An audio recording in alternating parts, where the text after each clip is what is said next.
are we talking about how the prime minister quietly, kind of behind closed doors, in April brought the tariffs to zero before the election? Yeah. So interesting stuff.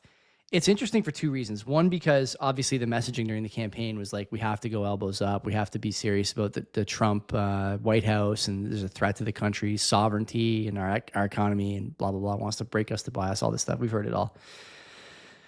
It wasn't really the bill of goods that we were sold, that the taxes came down basically to zero before the election. That's one thing. But the bigger problem is that you'll remember the commentary, and, controversy is probably too strong a word, but there was some discourse in the press and on this show about the two budget platforms. I just did a CBP Quick Current last week that came out on Friday or Saturday about the Carney split budget, operational versus investment, and sort of some precedents for this and what you might expect and the risks and rewards.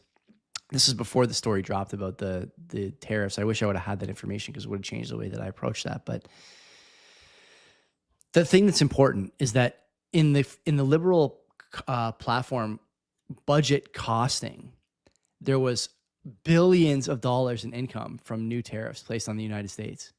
And when that was released, the tariffs had already been dropped to zero. So there was, I dare say, some dishonesty there from the party about the nature of the tariff income, the plans to keep those tariffs in place, whether or not the tariffs were in place at the time. And then they criticized Poilievre for his unrealistic costing. It was a big thing on CBC, right?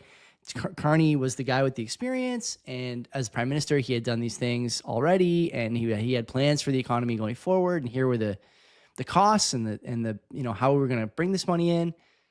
It just wasn't true.